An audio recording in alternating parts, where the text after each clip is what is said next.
Indian സമൂഹത്തിൽ ഏറ്റവും അംഗീകാരമുള്ള സ്ഥാനങ്ങളിലുള്ളവർ RSSന്റെയും BJPയുടെയും പാറ്റകളായി പോകുന്ന ചിത്രമാണ് നമ്മൾ കണ്ടുകൊണ്ടിരിക്കുന്നത്.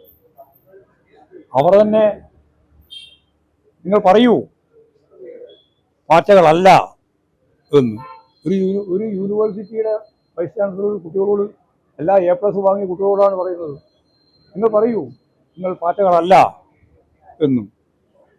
പിന്നെ പറഞ്ഞു നിങ്ങൾ സിംഹങ്ങളാണെന്ന് പറയൂ.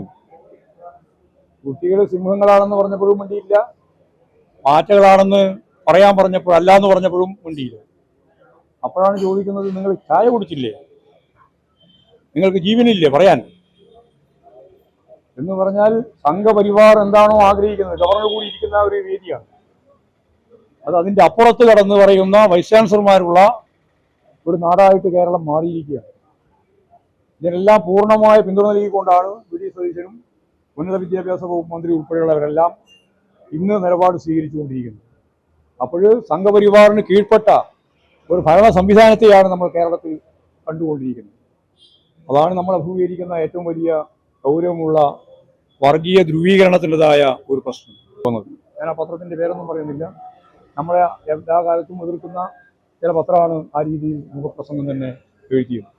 ഇങ്ങനെയുള്ള വൈസ് ചാൻസലർമാരെയൊക്കെ തീരുമാനിക്കുന്നതാണ് അപകടകരമായ കാര്യം. അതാണ് ഉള്ള ഒരു പ്രധാനപ്പെട്ട പ്രതിക്ക് ജാമ്യം കിട്ടുന്നു. ആ കേസിന്റെ കാര്യത്തിൽ വേണ്ട രീതിയിൽ ഇടപെടൽ കോടതിയിൽ നടന്നില്ല എന്നൊരു ആരോപണം വന്നിട്ടുണ്ട്. പ്രോസിക്യൂഷൻ ഒത്തുകളിച്ചു. അല്ല, പ്രോസിക്യൂഷൻ ഒത്തുകളിക്കുന്നു എന്നുള്ളതിന്റെ ഏറ്റവും പ്രധാനപ്പെട്ട ഉദാഹരണങ്ങളാണല്ലോ ഡോക്ടർ റാമിന് ജാമ്യം കിട്ടിയപ്പോൾ കോടതി പറഞ്ഞത്. കോടതി തന്നെ ശക്തിയായി പറയുകയാണ്. അതുപോലെ തന്നെ വിദ്വേഷ പ്രസംഗം നടത്തിയിട്ടുള്ള, പ്രചാരവേല നടത്തിയിട്ടുള്ള RSSന്റെ പ്രവർത്തകന് ജാമ്യം കിട്ടുന്ന നില ഉണ്ടായല്ലോ, ഇല്ലേ? അതൊക്കെ ഇവരുമായിട്ടുള്ള ഒത്തുകളി തന്നെയാണ്. ആ ഒത്തുകളി പലതരത്തിലും നടത്തിക്കൊണ്ടിരിക്കുന്നു എന്നുള്ളതാണ്. സംഘപരിവാറിന്റെ താല്പര്യത്തിനനുസരിച്ച് കാര്യങ്ങൾ നീക്കുകയാണ് ചെയ്യുന്നത് എന്നുള്ളതാണ് കാണാൻ കഴിയുന്ന ചിത്രം.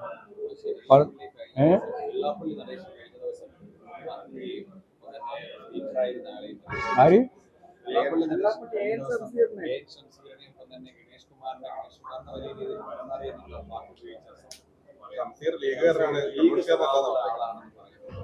അതെ, ഷംസീർ ആരാണ് എന്ന് തീരുമാനിക്കേണ്ടത് വള്ളാപ്പള്ളി നടേശനല്ലല്ലോ. അതിനൊന്നുള്ള അവകാശം ആരും CPIMന്റെ സംസ്ഥാന കമ്മിറ്റി മെമ്പറായിട്ടുള്ള, മുൻ സ്പീക്കറായിട്ടുള്ള, കുറേ കാലം നമ്മുടെ MLA ആയിട്ടുള്ള ഒരു സഖാവിനെ ആ തരത്തിലുള്ള ഒരു പ്രയോഗത്തിലൂടെ വിശകലനം ചെയ്യുന്ന രീതിയോട് CPIMന് യോജിപ്പില്ല. അതിശക്തിയായിട്ടുള്ള എതിർപ്പാണ് ഞങ്ങൾക്ക് അതിൻ്റെ ഭാഗമായിട്ട് ഉള്ളത്. അത് ആര് പറഞ്ഞാലും നിലപാട് മാറ്റമല്ല, ഞങ്ങൾ കൃത്യമായ നിലപാടാണ് സ്വീകരിക്കുന്നത്. നിങ്ങൾക്ക് നിലപാട് മാറ്റമാണെന്ന് തോന്നുന്നു മാത്രമേ ഉള്ളൂ. ഞങ്ങൾ എല്ലാ സന്ദർഭത്തിലും തെറ്റായ ഒരു നിലപാടിനെയും അംഗീകരിച്ചിട്ടില്ല. അതുകൊണ്ട് വള്ളാപ്പള്ളി നടേശൻ ഇപ്പോൾ പറഞ്ഞിട്ടുള്ള, അതായത് ഷംസീർ ലീഗാണ്, ലീഗ് പറയും പോലെയാണ് പറയുന്നത് എന്നൊക്കെ പറയുന്നതൊക്കെ ശരിയായ രീതിയിലുള്ള ഒരു നിലപാടേ അല്ല. ഞങ്ങൾ ആ നിലപാടിനോടൊപ്പം യോജിക്കുന്നില്ല. തെറ്റായ നിലപാടാണ്. CPIMന്റെ സംസ്ഥാന കമ്മിറ്റി മെമ്പർ എങ്ങനെയാണ് ലീഗ് എന്നുള്ള പ്രയോഗത്തിലൂടെ വിളിക്കാൻ പോകുന്നത് എന്നുള്ളത് അദ്ദേഹമാണ് ആലോചിക്കേണ്ടത്. ഞങ്ങളെ സംബന്ധിച്ചിടത്തോളം ആ നിലപാടിനോട് യോജിക്കുന്നില്ല എന്ന് തന്നെയാണ്.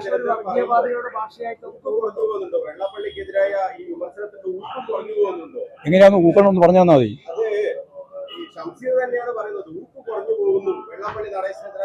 അല്ല, ഞങ്ങളെ സംബന്ധിച്ചിടത്തോളം അത് നിങ്ങൾ എന്തായാലും ഈ ഊക്ക് പറഞ്ഞിട്ട് പറഞ്ഞോ, ഞാൻ പറഞ്ഞോളിയാ. ഞാൻ എൻ്റെ ഊക്കിലല്ലേ പറയാ. അതായത് വള്ളാപ്പള്ളി നടേശൻ എന്ന SNDP നേതാവ് AM ഷംസീർ എന്ന് പറയുന്ന CPIMന്റെ സംസ്ഥാന കമ്മിറ്റി മെമ്പറോട് ഇപ്പൊ പറഞ്ഞതുപോലെയുള്ള ലീഗിന്റെ പ്രയോഗമൊന്നും നടത്താൻ പറ്റുന്ന ഒന്നല്ല. അത് ഞങ്ങൾ അംഗീകരിക്കുന്ന നിലപാടല്ല സ്വീകരിക്കുന്നത്. മതിയോ ഊക്ക്?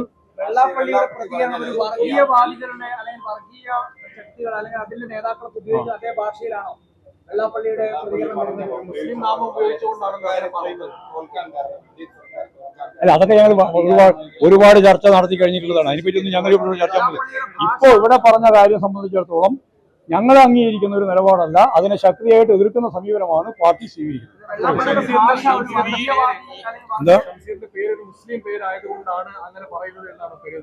അങ്ങനെയൊന്നുമല്ല. അദ്ദേഹത്തിന്റെ വിമർശനത്തിന് അദ്ദേഹത്തെ ചോദിക്കേണ്ടിയാണ് എന്തുകൊണ്ടാണെന്ന്. ഞങ്ങൾ അംഗീകരിക്കുന്നില്ല. ഞങ്ങൾ മുസ്ലിമുണ്ട്, ക്രിസ്ത്യാനിയുണ്ട്, പാഴ്സിയുണ്ട്, ഒന്നും അല്ലാത്തവരുണ്ട്. ഒരു മതത്തിലും പെടാത്തവർക്ക് കമ്മ്യൂണിസ്റ്റ് പാർട്ടിയിലുണ്ട്. അപ്പോൾ എല്ലാവരും ഹിന്ദുവാണ്, മുസ്ലിമാണ്, ക്രിസ്ത്യാനി എന്ന് പറയാൻ സാധിക്കില്ല. അങ്ങനെ അല്ലാത്തവരും എല്ലാം ചേർന്നുള്ളതാണ് കമ്മ്യൂണിസ്റ്റ് പാർട്ടി. ആ കമ്മ്യൂണിസ്റ്റ് പാർട്ടിയിലെ ആരെങ്കിലും ഒരാളെ അദ്ദേഹത്തിന്റെ പേര് വെച്ച് അദ്ദേഹം കൈകാര്യം ചെയ്യുന്നത് മുസ്ലിം ലീഗിന്റെ നിലപാടാണെന്ന് പറഞ്ഞാൽ അതിനോട് യോജിക്കാൻ പാർട്ടിക്ക് സാധിക്കില്ല. ആ നിലപാട് ഞങ്ങൾ അംഗീകരിക്കുന്നു. നാമധാരിയായതുകൊണ്ട് പറയുന്ന ആ നിലപാട് വർഗീയമാണോ എന്നാണ് അത് കുറച്ചും കൂടി ആലോചിച്ച് പറയാം. കുറച്ചും കൂടി ആലോചിച്ച് പറയാം. നിങ്ങൾ ഇത് പത്ര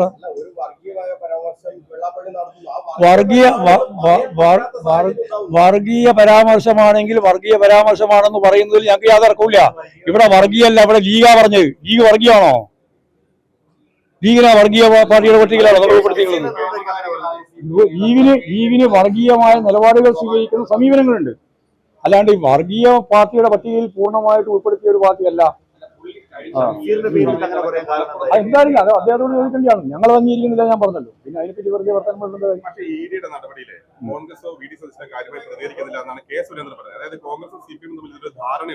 അല്ല, BJPയും അതുപോലെ തന്നെ ഈ പറയുന്ന ഈ EDയും അവരാണല്ലോ പുറപ്പെട്ടിട്ടുള്ളത്. അവരോടൊപ്പം ചേർന്നുകൊണ്ടാണ് ഈ പറയുന്ന VD സതീശനും കോൺഗ്രസും ഒക്കെ ഉള്ളത്. അതാ കാര്യം. അല്ലാതെ ഡീല് ഞങ്ങൾ അത് മിണ്ടില്ലല്ലോ. അവരെന്തിനാ മിണ്ടുന്നത്? അവരെല്ലാം കൂടി ചേർന്നല്ലേ പരിപാടി ആസൂത്രണം ചെയ്യുന്നത്. ഇതിനെതിരെ പ്രത്യേകിച്ച് മിണ്ടേണ്ട കാര്യമുള്ള യഥാർത്ഥത്തിൽ കേരളത്തിൽ കണ്ടുകൊണ്ടിരിക്കുന്ന ഏറ്റവും പ്രധാനപ്പെട്ട കാര്യം BJPയും അതുപോലെ തന്നെ കോൺഗ്രസും ലീഗ് ഉൾപ്പെടെ എല്ലാം ചേർന്നുകൊണ്ട് ഒരു ഡീലാണ് ഇപ്പോൾ നടന്നുകൊണ്ടിരിക്കുന്നത്. അതാ കാര്യം.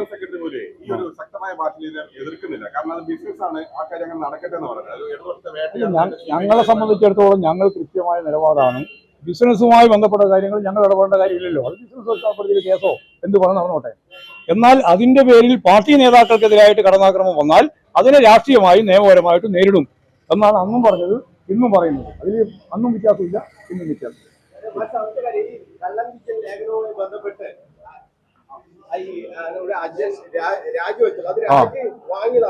അല്ല, ഞങ്ങൾക്ക് രാജിവെക്കേണ്ട വാങ്ങേണ്ട കാര്യമുള്ളത്. അദ്ദേഹം രാജിവെച്ചിരിക്കുന്നു, രാജി അംഗീകരിച്ചിരിക്കുന്നു, അത്രയേ ഉള്ളൂ.